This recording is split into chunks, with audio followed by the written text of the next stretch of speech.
One of the greatest men of history is Hosea. Hosea made a discovery about the nature of God that made him a Copernican thinker.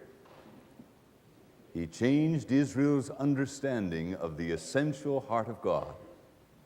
It happened in an experience in his own personal life, and then he prophesied to the northern kingdom in the years 750 to 725 BC.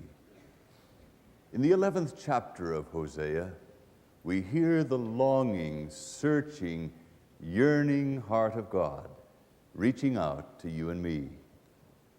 His indefatigable love expressed to Israel was later culminated on the cross. And it's the same love that pursues you and me right now. Put your own name each time I say the word Israel or Ephraim, and know that the Lord relates to you in the same way. When Israel was a child, I loved him, and out of Egypt I called my son.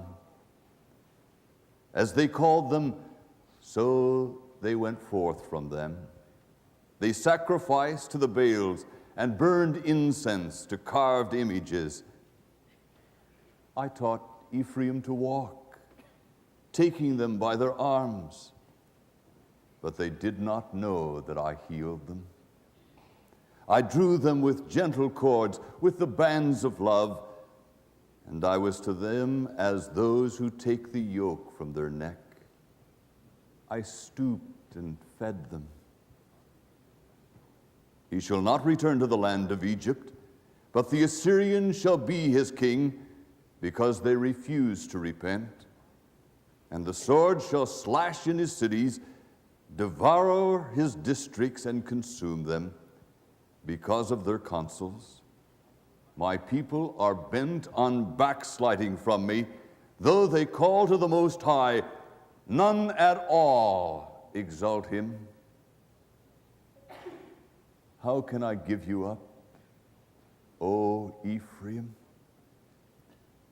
How can I hand you over, Israel?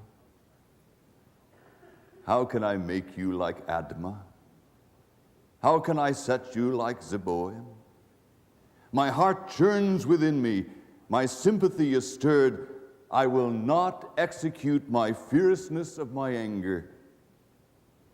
I will not again destroy Ephraim, for I am God and not a man, the Holy One in your midst, and I will not come with terror.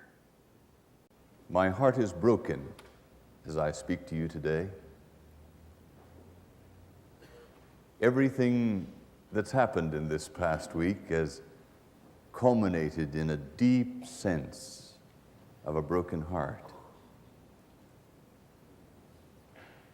Some deep disappointments, the things for which I had hoped in my friends have not come to pass as I had planned. Some people for whom I've been deeply concerned and a bit impatient have not fulfilled my plans on my schedule in my way. And that's broken my heart. A friend of mine called from another city and told me that after a long, difficult period of striving to keep his marriage, his wife has filed for divorce. And it broke my heart. I love both of them. Another friend from another city in the east told me of the virulent poison of cancer surging through his body. I've prayed, asked God for healing. It hasn't come on my timing and in my way. And as I heard the news, my heart broke. I sensed also the difficulties of the church across our nation, struggling for renewal. And as I heard from several pastors this week, I sensed their discouragement and the pain of helping the people of God to be what they were meant to be. And one in particular said, "Lloyd, my heart is broken." And as he said it, my heart broke. And I felt with him the pain of it all. You ever have a broken heart? You ever feel your heart breaking by what people do or refuse to do, what they say or how they hurt? Has it ever happened to you? In the Hebrew sense, the heart is the intellect, the emotion, and the will. And a broken heart involves all three. It's having clear vision and plans and hopes and dreams for the people you love, and then the realization that however strong and determined you have been, those things are not fulfilled according to your plans or your timing, and your heart breaks. You feel it emotionally, and willfully you determine that you're going to do something. You must judge it. You must make it right. And for a moment you play God, and still your heart breaks. Has your heart ever been broken by someone? Some situation, some problem, some expectation, some fear? Mine has. And I sense yours has too. What do you do with a broken heart? I've had a very interesting experience studying this week. I've lived on two tracks. One track has been my scholarship in the book of Hosea, seeking to be able to preach the book of Hosea with some measure of eloquence. I've written out sentences and paragraphs that would make up a manuscript and give you some insight into the meaning of the book of Hosea. But at the same time, another track has been going, and it's been my broken heart. And it's interesting, until the end of the week, I didn't get the two tracks together. But when I did, then healing and hope and renewal and refreshment came. I'm very aware of the fact that we can study the Scriptures and sing hymns and pray our prayers and work in the church and yet live on another track, have a whole nother world of our inner world, of our own thought and feeling and reaction, that inner world where we talk to ourselves and feel those deep feelings of resentment or hurt or impatience or brokenness. And very often we can come to worship and leave or read the Bible and be untouched, pray our prayers and feel that they got to the ceiling and then formed a boomerang and came right back into our own soul. Ever feel that way? Of course you do. And what the Lord wants to do is to bring his broken heart and our broken heart together. Have you ever thought of God's heart as breaking? Well, if you determine it in the light of the definition that I've just given you about a broken heart, certainly. Because God created us in his own image, perfectly congruent with him. He is intellect, emotion, and will. And it isn't that we project to him with some anthropological way, saying that he feels what we feel and therefore determine what's in the heart of God. Rather, he determines what's in our hearts and reveals to us how he can place his heart into our hearts so that we can feel what he feels. Isn't that exciting? That's what happened to Hosea at a strategic time in Israel's history, when they reached the lowest ebb of debauchery and denial of God, idolatry and insensitivity to the Spirit. At that moment, God raised up a prophet. And he gave that prophet an experience that revolutionized his thinking and ultimately the thinking of the people of God about what was in God's heart. Hosea's wife became a prostitute in the Baal orgies and left him. Now, you say, well, that's just history. Get inside of his heart.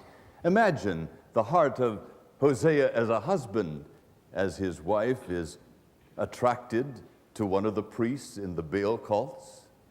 and then eventually enters into a deep relationship with him, and eventually commits adultery, and then finally is drawn in to the fertility cults, blended with Israel's religion, that believed that in the act of fornication, God was blessing the land.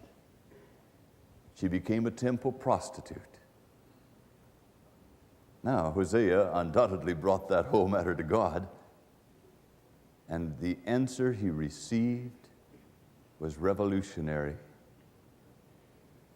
The Lord said, Hosea, go and buy her back, love her as your wife, and reconcile her. God, what are you saying? A prostitute in the Baal temple? She should receive your condemnation and judgment and wrath.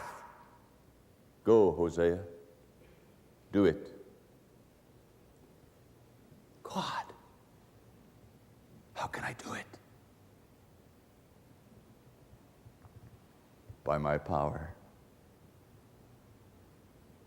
And for 15 pieces of silver, about $190 in our money today, and a homer and a half of barley, he went and bought back his wife. Can you imagine Hosea going into that temple, finding his way to the place where his wife was a paramour? Can you imagine what it was to bargain with that priest of Baal for his own wife? And then to bring her back and reestablish her? And then suddenly in Hosea's mind and heart came a great discovery that the living God loved Israel even as he had been called to love his wife. Astounding. And the rest of the book of Hosea is a struggling with that idea, wrestling to understand its implications. I believe that the book of Hosea is like sobbing on a roller coaster, up and down. It's not just rhetoric, it's a human heart crying out for understanding of the implications of the true nature of God. In the 4th chapter, Hosea comes to a realization of one aspect of the judgment of God. Ephraim has gone after idols. Leave him alone. And that's part of God's heart too. When he leaves us alone and we wonder if he's departed from us. And during that time of aloneness, he's hammering out the person he wants us to be, giving fiber to our character, melting us down until we want him for himself and not just the manipulative devices of our own plans and purposes which we've projected onto God. It's then in that quietness that he brings us to himself. Even the sense of his absence is his striving for us. Have you ever wondered what it might be like if God stopped striving for you? It could happen. If you say no so long, you can come to the place where you can't even say yes. You can hold God off so long, blocking him, putting up the picket line at every turn, until he hasn't changed, but you have. God is striving for everyone here and everyone across America that is listening to this at this moment. God is striving, pressing, yearning, calling for you and for me. And then Hosea comes to this magnificent, deeper discovery and hears the Lord crying out,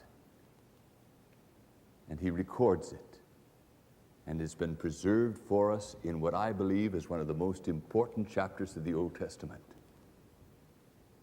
Hear the Lord speaking your name. Sense him saying to you, when you were a child, I loved you. I taught you to walk. I held you in my arms. I surrounded you with the bond of love. When you fell, I picked you up. I cared for you. I love you.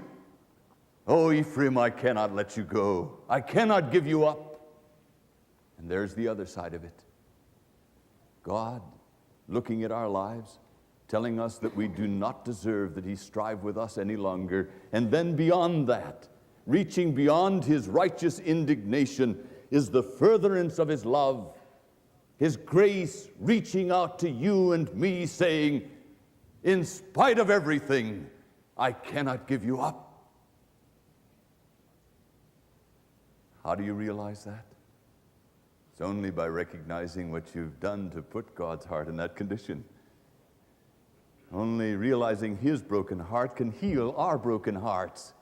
And when we come to him, recognizing all of the needs and the fears and the frustrations that we have with life and with people, all of the things that break our hearts, God says, I know. I've been through it since the beginning of creation. And then suddenly, we begin to experience a deeper kind of judgment than simply the wrath for the particulars of our life. A woman said to me, Lloyd, preach more judgment sermons. And I said, how about one on the judgment of love? She said, what do you mean, judgment of love? Compare your love, dear friend, I said, to the love of the heart of God. Someone asked me, how do you depict God? If you had to put it in physical terms and act it out, how would you depict your picture of God? Well, certainly, when I think of heaven, there's a great beatific chorus singing glory to God, but there are times that I picture God feeling and doing something in relation to me and to you that's very particular. I see him like this, biting his lip. You see, he gave us freedom. And he knows that love comes only in the midst of choice. He will not coerce us. He loves us, melts down the resistance of our hearts, and wins us by his broken heart. And there are times that he holds back, intervening until the right time, so that we might grow with the very things that build fiber into our being. He waits to bless us until we're ready to receive him as well as the blessing. And then I picture God running to us with his arms outstretched, saying, I've been waiting for you, striving for you, longing for you. My heart has been broken over you. And when you feel God's broken heart over you, then suddenly there's a transformation of your attitudes toward other people. Most of us are filled with impatience and judgment and negativism about people. We put them in their categories and relegate them to our own judgment. If we never see them again, it'd be too soon, we say. We're hurt, and our hearts break. And then God says, what if I were to relate to you that way? I had that experience this past week. As I sensed the impatience I was feeling, suddenly the Lord said, let's parade before your mind's eye your own needs and failures, your own inadequacies. And for a moment, he showed me the person I really am, apart from him. And I said, Lord, how can such a person preach the gospel? And he said, if you ever think you deserve the right to do it, you could never do it. It's by my grace and my grace alone that I've called you and elected you. And then out of the forgiveness of that moment, out of the love and tenderness of recognizing that his heart often is broken over me, suddenly my broken heart over people was filled with tenderness and love and forgiveness in spite of everything. Do you have that? Are you ready to receive it right now? Your heart can be filled with the heart of God.